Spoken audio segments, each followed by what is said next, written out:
Buenas noches, compañero, doctor, buenas noches. Bueno, el presente caso materia de análisis lo va a responder mi persona, que es Norby Fernández Carrasco, ¿no?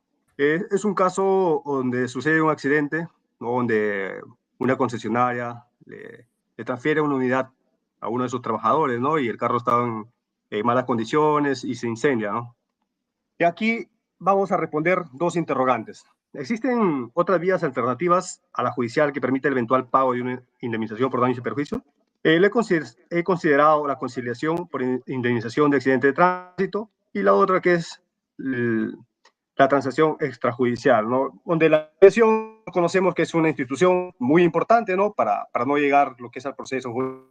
Otro, lo que es la transacción extrajudicial. Aquí también los intervenientes, ¿no? De mutuo acuerdo, deciden poner término a todo a lo agraviado por el accidente que se había mencionado, ¿no?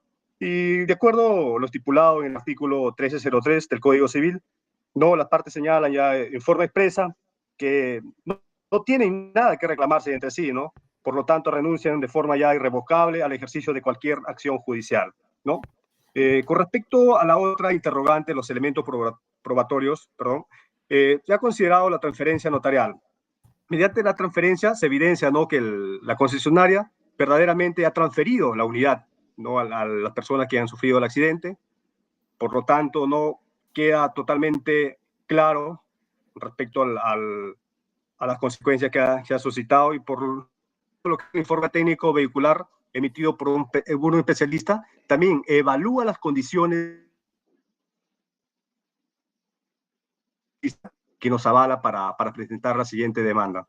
Bueno, esto sería con respecto al caso. Doy paso a mi compañero. Adelante, compañero. Profesor, buenas noches. Compañero, buenas noches. Mi nombre es Ronald y voy a exponerles las siguientes preguntas.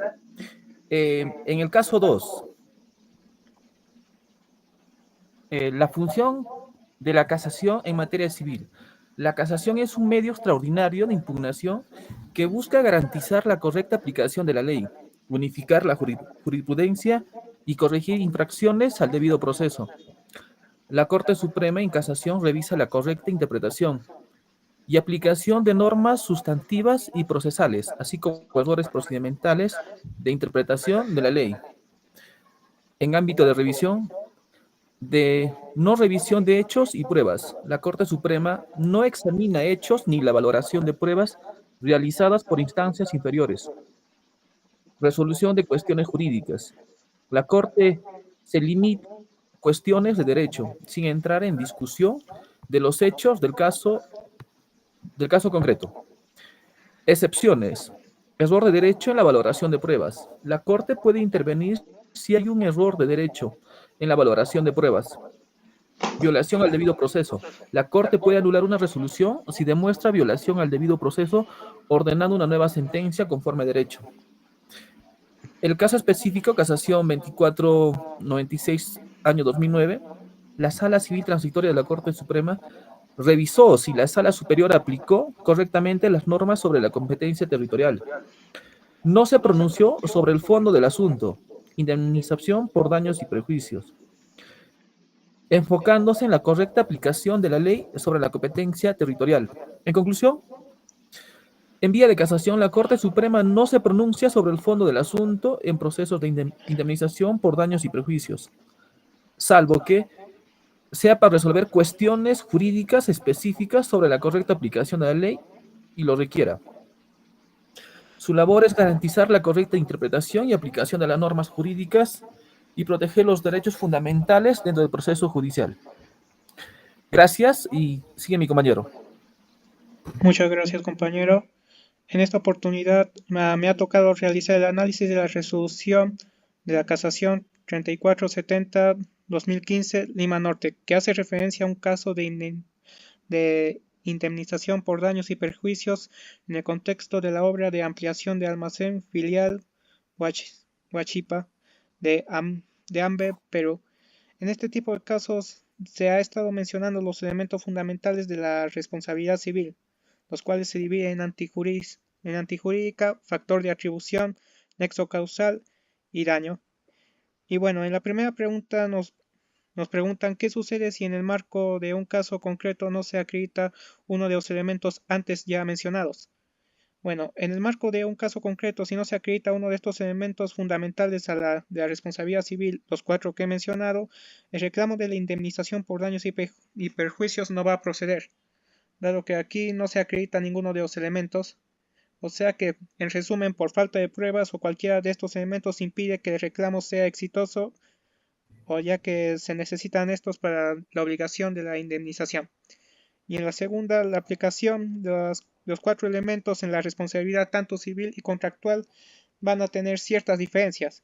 Por ejemplo, en la responsabilidad civil contractual, este hace una referencia o se refiere al incumplimiento de la obligación derivada de un contrato, mientras que la extracontractual se refiere a daños causados fuera del contexto contractual, o sea, actos ilícitos o negligentes, como por ejemplo en estos ambos casos o sistemas, los cuatro elementos son esenciales para establecer la responsabilidad y por ende el derecho a una indemnización. La diferencia radica en el origen de las obligaciones tanto contractual y extracontractual, en ciertos matices en la aplicación de los elementos, particularmente los factores de atribución y antijurisdiccional. Si necesitamos un poco más para definirlo, podríamos definir que ambos cumplen los cuatro factores, pero de diferentes contextos, como por ejemplo en la antijurídica, que se configura si una de las partes no cumple con la obligación que ha hecho, mientras que en la parte extracontractual se refiere a una orden que no la ha hecho o que no estaba tan ligada a un contrato en sí. Y bueno, paso a mi siguiente compañero. Buenas noches, compañeros. Buenas noches, doctor. Mi nombre es así, León Zabaleta. En este caso, me tocó resolver el caso de divorcio por causal de separación del hecho. Vamos a responder acá 4 interrogantes. En este caso, en este tema nos dice que el señor Marino hace una demanda contra la señora Maribeno, exigiendo el pago de un hecho, de una indemnización por ser esta quien incurrió a abandono de hogar, y producto de ello se encuentra separados de hechos por espacio de 15 años, ¿no? Vamos a responder las interrogantes. Nos dice, ¿no?, ¿cómo se acredita la conducta antijurídica en este caso? La conducta antijurídica en este caso sería el abandono de hogar por parte de la señora Maribel. Para acreditar esto, el señor Marino debe demostrar que existe una separación de hecho, como testimonios de vecinos, familiares o alguna persona que vive cerca de ellos. También existe matrimonios certificados de matrimonio que también sería una demostración. Duración de abandono de evidencia, documentar que en este caso el señor haya puesto una constancia en una dependencia policial, ¿no?, que muestra que separación ha sido continuo por 15 años. La pregunta 2 sería, ¿cómo se acredita el factor de atribución? El factor de atribución se refiere a responsabilidad de Marino en el abandono de hogar. Para acreditar esto, pruebas testimoniales, declaración de personas que hayan presenciado el abandono. En este, igual, muy importante, adjuntar una denuncia por abandono de hogar de una dependencia policial también, ¿no?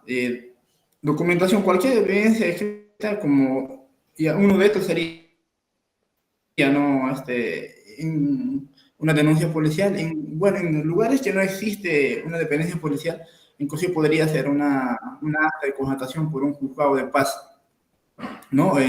O también acá dice correos electrónicos, mensajes de texto, ¿no?, que la señora Maribel que haya indicado su intención de abandonar el hogar, ¿no? En este caso puede haber dejado un mensaje que se va y no va a volver nunca más. Entonces eso sería evidencia que sí está abandonando su hogar la señora.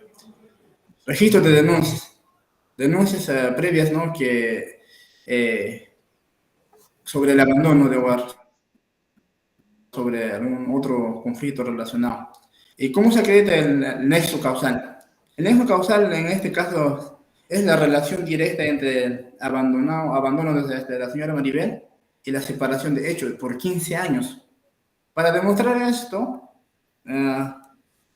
secuencia de eventos, documentación y testimonios que muestran una relación cronológica clara entre el abandono y separación continua. Informe pericial, un informe que analice la situación conforme que el abandono de Maribel fue causal indirecta de la separación. ¿Y cómo se acredita el daño? El daño se acredita en este contexto, puede referirse tanto a daños económicos como emocionalmente que haya sufrido el señor Marín. En este caso, emocionalmente sería pues el abandono le haya afectado al señor. Pero igual tiene que acreditar también esto con una pericia psicológica. ¿No? Pruebas económicos, documentación que demuestra gastos adicionales o pérdida económica sufrida por Marino debido a la ausencia de la señora Maribel, como gastos en hogares que anteriormente eran compartidos. Indicaba, ¿no? Acá, si es que hubiera habido daños emocionales, un informe pericial, ¿no? de un profesional psicólogo que acredita que sí pues, se presenta afectación emocional del señor Marino. Personas cercanas a Marino que puedan no efectivamente dar fe sobre los cambios y sufrimientos que haya experimentado debido al abandono de la señora Maribel. En este caso, al reunir y presentar estas pruebas, Marino puede fortalecer su caso y demostrar la existencia de la conducta antijurídica, el factor de atribución y nexo causal y daño sufrido que podría llevar a una sentencia a favor del señor Marino en la primera instancia. Todo esto también es en base al artículo 349 del Código Civil peruano. Muchas gracias, docente. Voy a dar paso a mi compañero. Siguiendo con la exposición, voy a exponer un poco del caso 5. Se trata de la muerte de un menor y vamos a responder, a analizar quiénes son los involucrados, tal vez, y vamos a analizar si es que ellos tienen la culpa.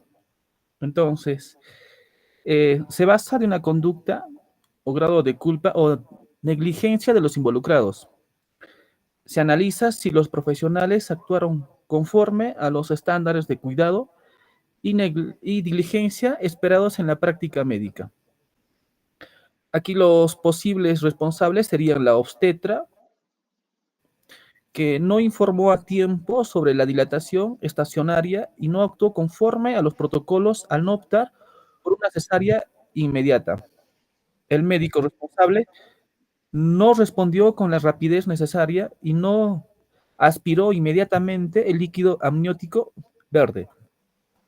El centro de salud, por falta de protocolos adecuados y de capacitación del personal médico. En el sistema subjetivo de exoneración o inmunidades, identificar circunstancias que puedan liberar de responsabilidad a los supuestos infractores. La liberación de responsabilidad, circunstancias excepcionales, complicaciones médicas imprevisibles que no podían haberse evitado, cumplimiento de protocolos, actuación conforme a protocolos médicos y decisiones clínicas colegiadas, consentimiento la información necesaria y que se obtuvo un consentimiento informado de la madre.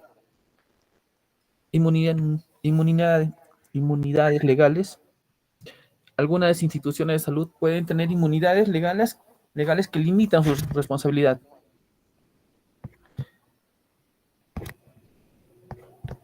Eso sería todo, profesor, compañeros todos. Compañeros, gracias.